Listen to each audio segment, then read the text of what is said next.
शिक्षक शिक्षा के जिज्ञासुओं नमस्कार। आपका स्वागत है डॉक्टर पवन शुक्ला एजुकेशनलिस्ट नामक यूट्यूब चैनल पर। आप जानते हैं कि हम लोग यहाँ शिक्षा शास्त्र की चर्चा कर रहे हैं। व्यवहार निर्माण का यह जो शास्त्र है इसमें कई विषयों का मेल होता है। उसमें शिक्षा की दार्शनिक, समाजशास्त्रीय, मनोवैज्ञानिक, तकनीकी जो पृष्ठभूमियाँ हैं उनमें से हम अभी इस समय दार्शनिक पृष्ठभूमि में भारत के जो महान दार्शनिक हुए हैं उनका क्या जो कहना था शिक्षा के प्रक्रिया के संदर्भ में, तो उनका अध्ययन कर रहे हैं। तो आज के वीडियो का जो यह अंक है इसका प्रकरण है श्री अरविंद का सर्वांग दर्शन और शिक्षण संकल्पना।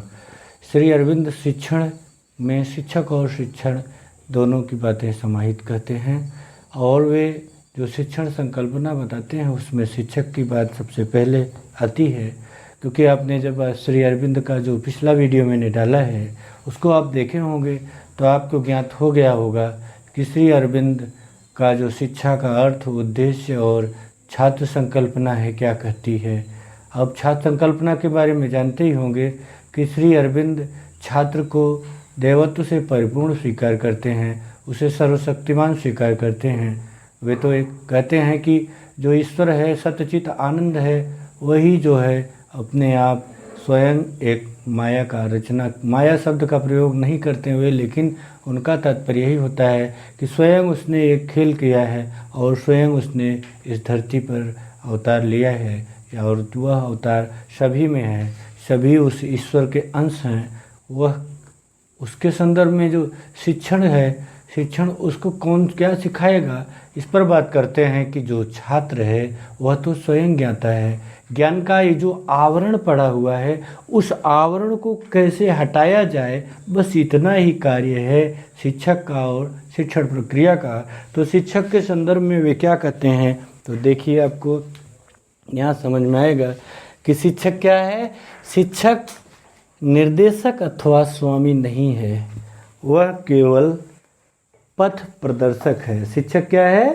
शिक्षक निर्देशक अथवा स्वामी नहीं है, वह केवल पथ प्रदर्शक है।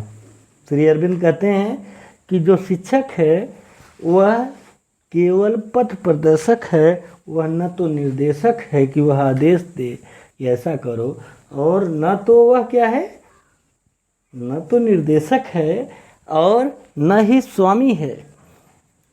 देख रहे हैं ना, शिक्षक न तो निर्देशक है, शिक्षक निर्देशक अथवा स्वामी नहीं है, बल्कि वह केवल सहायक है और पथ प्रदर्शक है। तो दोनों शब्दों को आप जानिएगा, शब्दों के अर्थों पर आप चलेंगे तो हर बातें आपको सरल लगेंगी और सहज लगेंगी और उसको आत्मसात करेंगे। जब तक ज्ञान की प्रक्रिया में आप आत्मसातीकरण की जो प्रक्रिया है वहाँ तक नहीं पहुँचते तब तक कोई ज्ञान आपके लिए अस्थायी नहीं रहेगा। इसलिए मेरी बात तो इतना ज़रूर स्वीकार करिए कि कोई भी बात आपके सामने आए तो उसके शब्द को समझिए, उसके अर्थ को समझिए, उसके भाव को समझिए, तब वह 3H का जो पूरा चक्र है, हेड, हार्ट, हैंड जाएगा और तभी आत्मसातीकरण होगा। इसका तात्पर्य आप समझ ही रहे होंगे कि मस्तिष्क में जाने के बाद उसका भाव तैयार होना चाहिए और भाव में तैयार होने के बाद वह आपकी क्रिया में दिखनी चाहिए, तभी कोई भी बात आपको आत्मसात होगी और अस्थायी रहेगी। तो वे कहते हैं श्री अरविंद कि जो शिक्षक है वह केवल सहायक है, यानी वह सहायता देता है बालक को कि तुम्हें क्या करना है, कैसे करना है, इसकी सहायता देना है। ये सहायक हैं, केवल और केवल सहायता करते हैं। और पथ प्रदर्शक के रूप में है शिक्षक कि जो बालक किस रास्ते पर चलना चाह रहा है उस रास्ते पर जो भी कैसा रास्ता है, मार्ग क्या है, मार्ग की जटिलताएं क्या है, मार्ग की सहजताएं क्या है, इससे बालक को अवगत करा देना है, वह पथ प्रदर्शक का कार्य है। उसी प्रकार से है जैसे आपसे कोई पूछता है कि मुझे उस जगह जाना है, आप मुझे रास्ता बता दीजिए, तो आप उसको एक सरल और सहज रास्ता बताते हैं जिस पर उसको ज़्यादा समस्याएं ना हों। इसी प्रकार शिक्षक भी विद्यार्थी को जो है वह सहायक और पथ प्रदर्शक के रूप में उसे रास्ता बताता है कि वह किस रास्ते पर बहुत आराम से, नहीं तो बिना पर बहुत खास परेशानी नहीं उठाना पड़ेगा और अपने लक्ष्य तक पहुंच सकता है। यह कार्य ही, इतना ही कार्य है शिक्षक का। इसी कार्य के संदर्भ में वे आगे कहते हैं कि उसका कार्य क्या है शिक्षक का, उसका कार्य है सुझाव देना। शिक्षक का कार्य क्या है, शिक्षक का कार्य है सुझाव देना। वह सुझाव देता है, आदेश नहीं। आप ध्यान से समझिएगा बात को कि सुझाव देना, सलाह देना अपनी जगह है कि सलाह देना वो मानी जाए, आपकी सलाह आपके सुझाव को गौर किया जाए, स्वीकारा जाए, आवश्यक नहीं है। लेकिन आदेश में यह बात होती है कि आप उसको मानेंगे। तो यहाँ उसका कार्य सुझाव देना है, न कि ज्ञान थोपना। ज्ञान थोपना नहीं है। आधुनिक शिक्षा में ऐसी बहुत सारी कमियां हैं जहां आपको ज्ञान थोपना दिखाई पड़ेगा। लेकिन अरविंद जी कहते हैं, श्री अरविंद जी कहते हैं कि उनको जो भी शिक्षक का कार्य है वह सुझाव देना है, न कि ज्ञान को थोपना है। वह बालक के मस्तिष्क को प्रशिक्षित नहीं करता है, बल्कि उसे सीखने की प्रक्रिया में सहायता देता है। बालक के मस्तिष्क को किसी ढंग से वो ट्रेनिंग नहीं देता है। जो शिक्षक है वह बालक के मस्तिष्क को किसी भी तरह से प्रशिक्षित नहीं करता है। प्रशिक्षित करने का मतलब किसी कला कौशल में उसको निपुण बना देना, अभ्यास करवाते करवाते। जैसे आप जानते हैं कि या अभी आपको उदाहरण दें, जो आपको पहाड़ा यानी टेबल जो हिंदी में याद है, वह आपको मानसिक प्रशिक्षण का परिणाम है। अगर पूछा जाए तो 19 दूनी 38 क्यों होता है, तो शायद बहुत लोग सोचना पड़ेगा कि क्यों होता है, क्योंकि वो तो याद है 19 दूना 38 होता है। तो वो जो प्रशिक्षण का परिणाम है, इसलिए श्री अरविंद जी कहते हैं कि जो वह बालक को के मस्तिष्क को प्रशिक्षित नहीं करता है, बल्कि उसे सीखने की प्रक्रिया में सहायता और प्रेरणा देकर यह बताता है कि वह अपने ज्ञान के साधनों को किस प्रकार समृद्ध बना सकता है।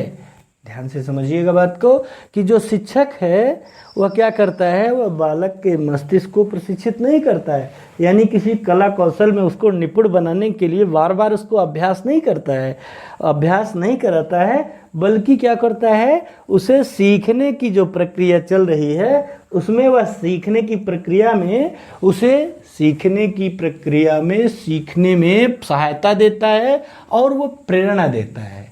सहायता देने का मतलब जैसे वो सवाल लगा रहा है, कोई प्रॉब्लम लगा रहा है कि उसमें कमी है, तो शिक्षक के पास आता है, बालक पूछता है कि ये गलत हो गया गुरुजी, तो फिर देखो ऐसे करोगे तो सही होगा, तो उसको ऐसे करना बताता है कि सरल सहायता करता है उसकी, और प्रेरणा देता है, मोटिवेशन देता है। मोटिवेशन आप जानते हैं क्या होता है, मोटिवेशन मूवियर सबसे बना है, मतलब आप जो अभिप्रेरणा है आंतरिक रूप से उसको जागृत कर देता है, किसी कार्य को करने के लिए प्रेरित कर देने का तात्पर्य होता है। प्रेरणा एक ऐसी प्रक्रिया है जो किसी कार्य को आरंभ करने, संपादित करने और अंत तक उसको जारी रखने के लिए सक्रिय होती है, वही प्रेरणा कहलाती है।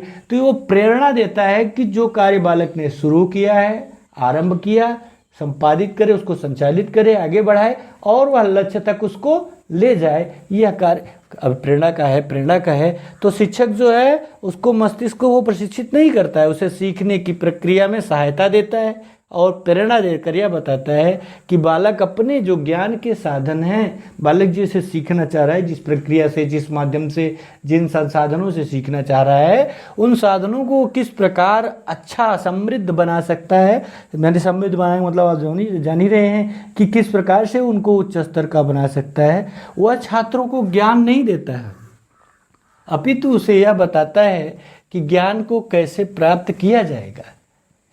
छात्रों को ज्ञान नहीं देता है, ज्ञान थोपना नहीं है यहाँ पर शिक्षक के द्वारा, बल्कि यह बताना है कि ज्ञान को कैसे प्राप्त करेंगे, ज्ञान को कैसे प्राप्त किया जा सकता है।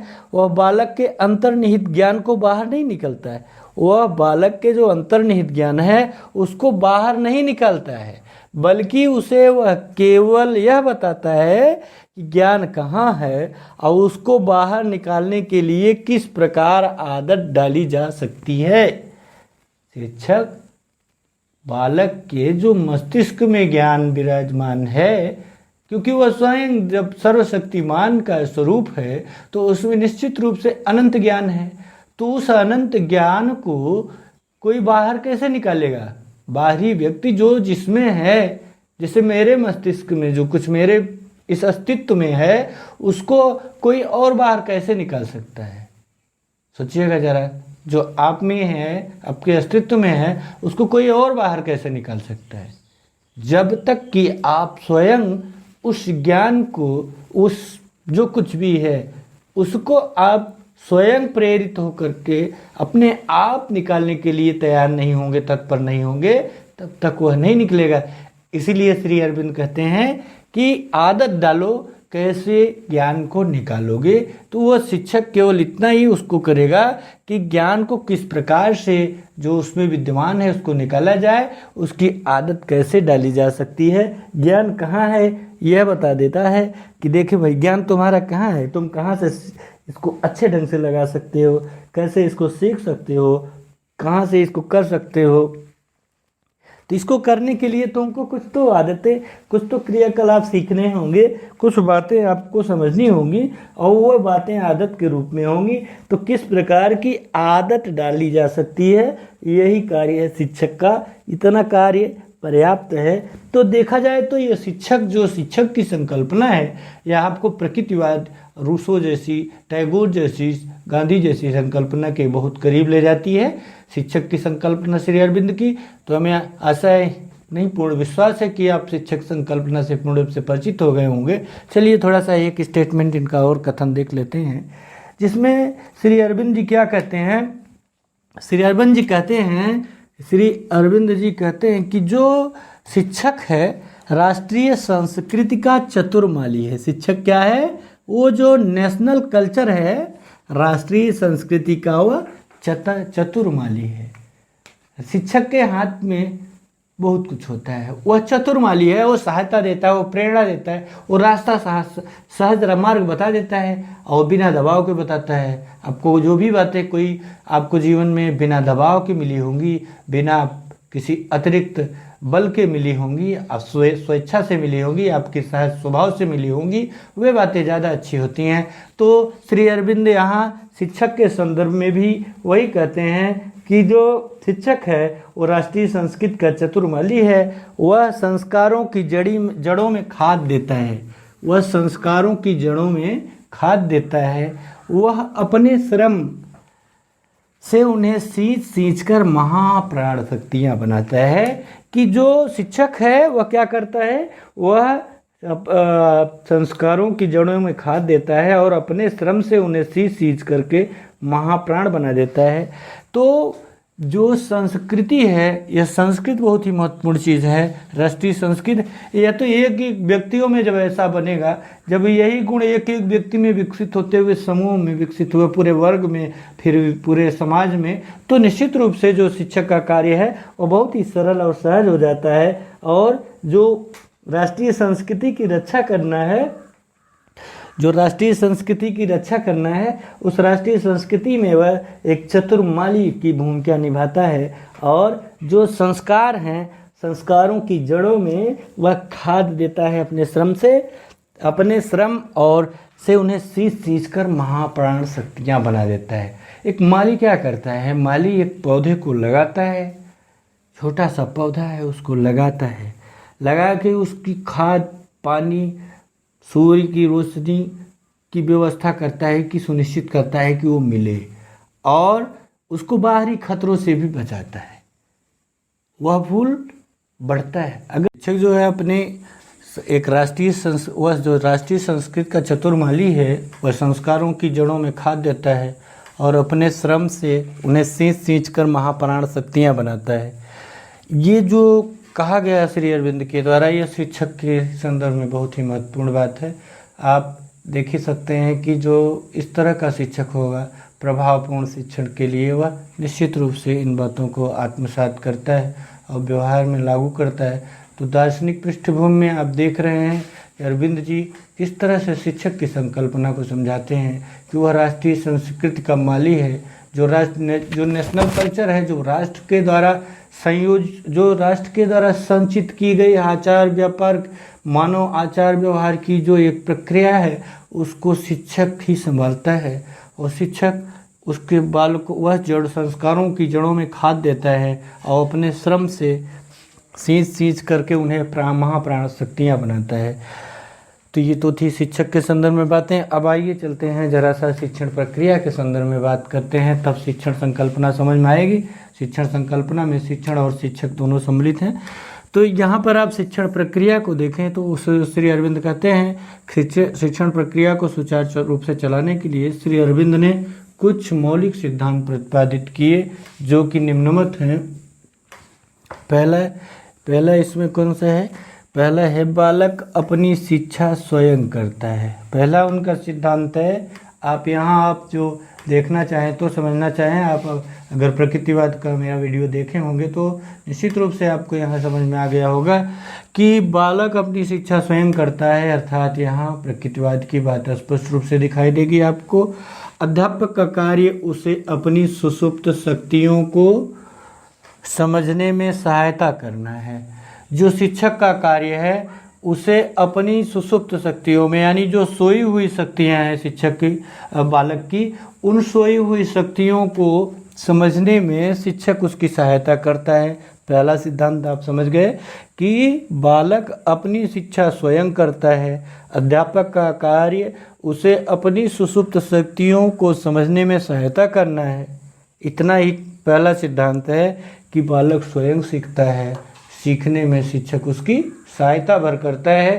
तो ये बात है पहले सिद्धांत के रूप में अरविंद जी ने कहा, श्री अरविंद ने कहा कि जो बालक है उसको कोई बाहर से सिखा नहीं सकता है, बालक स्वयं सीखता है। और इस सीखने की प्रक्रिया में शिक्षक सिर्फ और सिर्फ इतना करता है कि बालक को उसकी सोई हुई शक्तियाँ, जो उसकी सुसुप्त शक्तियाँ हैं जिसको वह नहीं जान रहा है, उन शक्तियों से उनका परिचय करवाता है, और परिचय करवाता है, उनको समझने में उसकी सहायता करता है।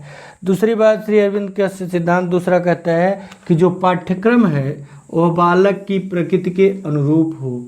जो पाठ्यक्रम हो, पाठ्यक्रम जिसमें जो कुछ पढ़ने पढ़ाने की बातें निर्धारित की जाएं, वह किसके अनुरूप हो? वह बालक की प्रकृति के अनुरूप हो। गीता के शब्दों में वे कहते हैं कि जो पाठ्यक्रम के द्वारा स्वधर्म का विकास हो, जिससे आत्मानुभूति हो सके।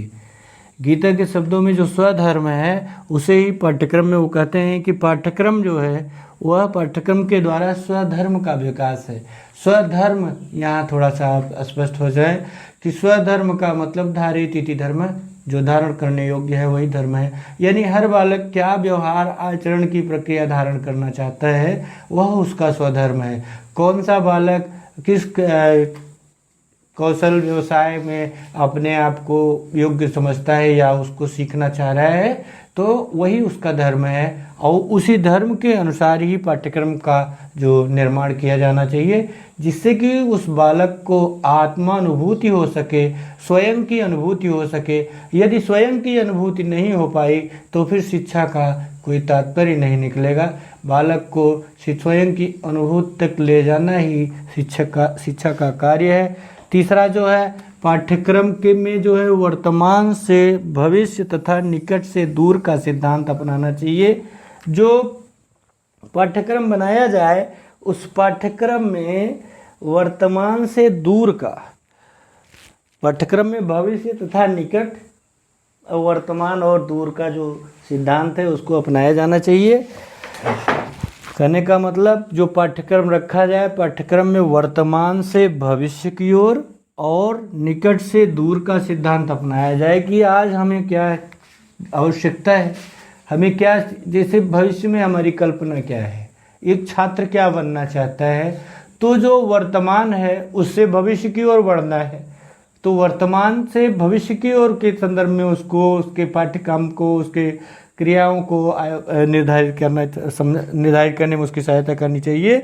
और निकट से दूर का सिद्धांत अपनाना चाहिए कि जो आज चल रहा है, निकटता में जो दिख रहा है, कितना ज्ञान है, कैसा है, और भविष्य में दूर जो आगे का लक्ष्य है उसमें कैसी आवश्यकता होगी, इसका सिद्धांत अपनाया जाना चाहिए। जो शिक्षा का आदर्श और स्वरूप की बात करें तो शिक्षा का आदर्श और स्वरूप जब कहा जाएगा तो श्री अरविंद जी शिक्षा के आदर्श और स्वरूप को स्वदेशी रूप में ही मान्यता देते हैं। वे कहते हैं कि जो शिक्षा का आदर्श है वह स्वदेशी होना चाहिए, पूर्ण रूप से स्वदेशी होने चाहिए। और वे पूर्व और पश्चिम दोनों के ज्ञान का समन्वय तो हो। वही पूर्व और पश्चिम के ज्ञान के समन्वय की भी बात करते हैं। पूर्व और पश्चिम के ज्ञान के समन्वय के संदर्भ में भी श्री अरविंद जी कहते हैं यह तो आवश्यक है, क्योंकि पूर्व का जो अध्यात्म है और पश्चिम का जो विज्ञान है, इससे तो निश्चित रूप से जो मानवता है उसका कल्याण तो होना ही है। लेकिन जो यह समन्वय हो वह तब हो, यह पश्चिम का ज्ञान तब दिया जाए जबकि विद्यार्थी का प्रारंभ स्वदेशी ज्ञान से हो जाए और वह पूर्ण रूप से जो स्वदेशी संकल्पना है उसको समझ जाए। यदि ऐसा इसकी समझ विकसित हो जाए तब जाकर के उसे पाश्चात्य विज्ञान और तमाम चीज़ों का अध्ययन कराना चाहिए। यानी जो ये समन्वय है, पूर्व पश्चिम के ज्ञान में समन्वय तो होना चाहिए, लेकिन आरंभ स्वदेशी ज्ञान से ही होना चाहिए। जब तक हमारी संस्कृति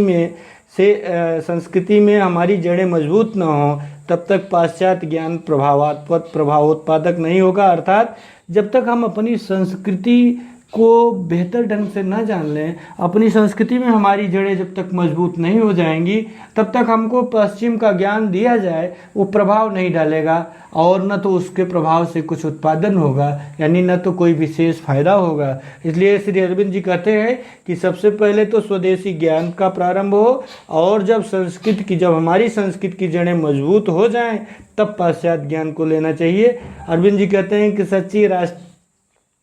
सच्ची राष्ट्रीय शिक्षा का लक्ष्य और सिद्धांत निश्चय ही आधुनिक सत्य और ज्ञान की अवहेलना करना नहीं है, बल्कि हमारी नींव को हमारे अपने विश्वास और हमारे अपने मस्तिष्क, हमारी अपनी आत्मा पर आश्रित करना है।